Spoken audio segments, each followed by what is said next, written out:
Is it over tonight in Sunrise? The Panthers 1 win away from their first ever Stanley Cup in franchise history. Edmonton trying to eke out another win and send this thing back to Alberta. What will we see in game number 5 of the Stanley Cup Final? Anna Dua of the NHL is here to preview it all and give us her breakdown on this Tuesday morning. Anna, thank you so much for joining us here on this Tuesday on the Early Line.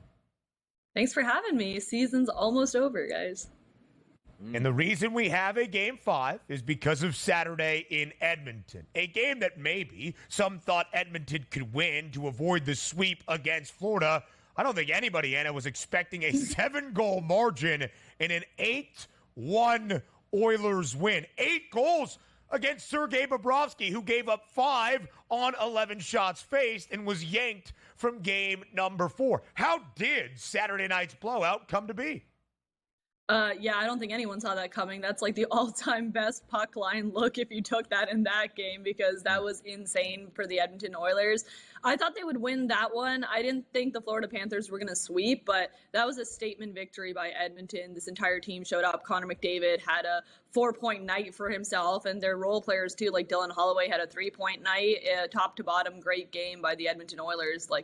They're a good team. They have been a good team. Florida's dominated so far this series, but Edmonton showed that maybe it's not done just quite yet. Yeah, we saw in the NBA, game number 4 against a team with an 0-3 deficit, absolutely hammer that team and move forward, then got beat in the very next game in the opponent's building. We sort of see that setting up here for the Edmonton Oilers, an unbelievable performance on Saturday night. Now they have to back that up tonight. But if we are looking at the money line for the series prices, still substantial here for Florida at a minus 1,200 to win the series. Edmonton is at a plus 720 price. Florida minus 1.5 games here at minus 375, and Edmonton getting the 1.5 at a plus 285. Now, in the NBA, that series ended here. I'm not going to ask who's going to win tonight's game, but buying in on Edmonton, are the vibes higher? Is it just, you know what, that's one game you probably can just throw out because it just didn't go Florida's way, Anna? I mean, hockey's hockey for a reason. Anything can happen in the sport. A team has come back from an 0-3 deficit and completed the reverse sweep before in this tournament. So you never know. It was the Toronto Maple Leafs, and that's another Canadian team. If you want to go down this rabbit hole of superstitions, I don't know if this year Edmonton can pull off the reverse sweep, but never say never. That was a huge win in game 4 for sure. That definitely changed the tides a little bit. I wonder how that impacts Sergei Bobrovsky more than anyone else on Florida, because he's been playing really well throughout this series. You wonder if he starts to falter, all of a sudden does Edmonton break through? Because their big guys still haven't showcased how great they can be, like Connor McDavid has, but I'm still waiting for a little bit more from Ryan Nugent-Hopkins, Leon Draisaitl, Zach Hyman. Once those gates open, that's tough for Florida. I still think the Panthers are the stronger team in this series. They just play a style of hockey that's really tough for Edmonton to play against. So I'm still rocking with Florida, but never say never.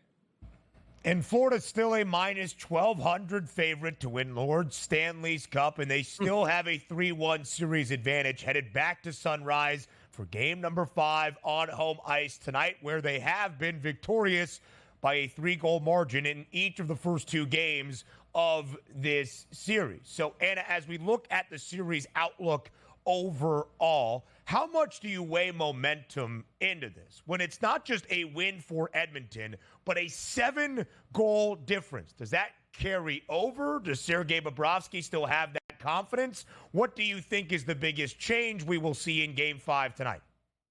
Momentum is everything, so definitely it's going to play a factor. I think game 5 actually might be the closest game that we see, because Florida has been a very dominant team throughout the postseason. They looked really great to kick off this series. Edmonton had their statement victory, and now I think that maybe the goal margin is going to decrease a little bit in this game 5. I think Edmonton didn't like the way they started. They came back, and it's going to meet somewhere in the middle, because they still haven't figured out the Florida Panthers. That was not a great game for Florida in game 4, but I'm still concerned about how Edmonton matches up against this team when they're playing their best. And on the other hand, still, as I said earlier, waiting for Edmonton's big players to have that big, huge impact game that they're known to have during the regular season.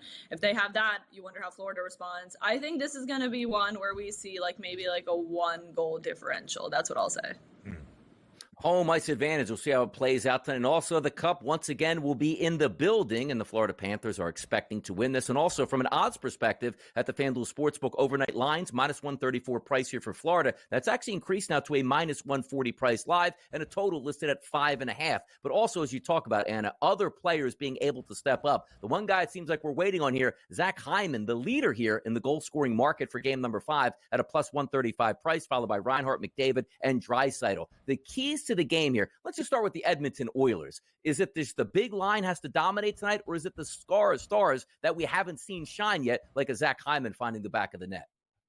I think exactly what you're saying, like Zach Hyman scoring goals, Leon Draisaitl, their power play, Ryan Nugent-Hopkins. Those are the players that got Edmonton to this point. And it's honestly good news for them that they were able to win that game largely on the back of their role players and be where they are in this series because of their role players. That's always been a concern for Edmonton, is how deep is this team really? And now you're seeing some of these guys shine out, and that's really nice for the Edmonton Oilers to know, because the Panthers are a deep team. So I'm taking a look at the positive there, but in order to defeat Florida, you really need guys like Zach Hyman to show up. On the other side of the ice, though, too, for the Florida Panthers, Matthew Tkachuk has been pretty much absent in the series. He's had only one assist so far, and he's a player who I was looking at to make quite a little bit of an impact. He's had at least 4 shots on goal in 2 of his past 3 games, though, so you wonder if he's due for a goal as well. Connor McDavid did score his first goal of this Cup final in game number 4. Also had 3 dimes, as Edmonton did win 8-1 for Florida. Anna, who only scored that single goal in game number 4. Who do you think sparks the offense tonight and maybe tickles the twine for the Panthers? I wanted to say Matthew Tkachuk, as I said earlier. He's just due for one, you know? So I feel like if he's had as much shot volume as he's had lately, it would be great for him to break through. If Florida wins this game, you would like to see Matthew Tkachuk find his name onto the score sheet. Vladimir Tarasenko, though, I got to give him credit. He's the one who has goals in back-to-back games right now, and he's had at least 3 shots on goal in his past 3 games. He's been playing really well in this series right now, so that's a player that flies under the radar. There's so many names we talk about on Florida as well, with Sasha Barkov and Sam Reinhart and like Carter Verhaeghe, Sam Bennett, the list goes on and on. I feel like Tarasenko's kind of fallen off, but he's been the one performing as of late. I wouldn't be surprised if his hot streak continued in some way too. And if we take a look at the goalie situation here for Florida, which has been rock solid with Bobrovsky, but a little bit of that doubt here creeps in after that last game. Are you worried at all that we might have a slow start for Bobrovsky and what that means to Florida? Or that game, you just wipe it out, back on your home ice, back to business here for Florida? I am a little bit worried because heading into the Eastern Conference Final, like Sergei Bobrovsky did not have a good save percentage. Like the Florida Panthers' entire team was the reason that they got to this point, and they were kind of playing to cover up the way Sergei Bobrovsky was playing. And then he played well against the Rangers. He had a phenomenal start to the Stanley Cup Final as well. And now we saw before the last game, he was the favorite to win the Conn Smythe, when in reality, this hasn't been like the most stellar postseason for him from start to finish. So I am a little bit worried because we've seen in the past when Sergei Bobrovsky's hot, he's hot. And when he's not, he goes on these cold streaks. This would be one of the worst times ever for him to falter a little bit. But after an 8-1 loss, like, my goodness, how does that not get in your head a little bit? So Edmonton, if they can take advantage of that, I am definitely concerned about Bobrovsky. So you see the Conn Smythe odds. Sergei Bobrovsky right now, the man known as Bob, still an ever so slight minus money favorite at minus 105. Sasha Barkov at plus 105. And let's say it's over tonight and the Florida Panthers claim the Stanley Cup in just 5 games. Who would you have winning the Conn Smythe Award? Yeah, I don't know how Sergei Bobrovsky is still like at the top of this list. I gotta ask him some questions about if he's sending gift baskets to Vegas, because after last game, like, Sasha Barkov is the clear answer to me. I said that before last game. He's been consistent from start to finish this postseason. He's a great 2-way player. He's been dominant, not only as like a producer of points, but also shutting down the other team's offense. So he's been my answer from the get-go for the Florida Panthers, and now especially after Game 4, it's a no-brainer for me. I think it should be Sasha Barkov. Some plus money on Barkov. Anna Dewar from the NHL. We appreciate the time. Enjoy Game 5 tonight.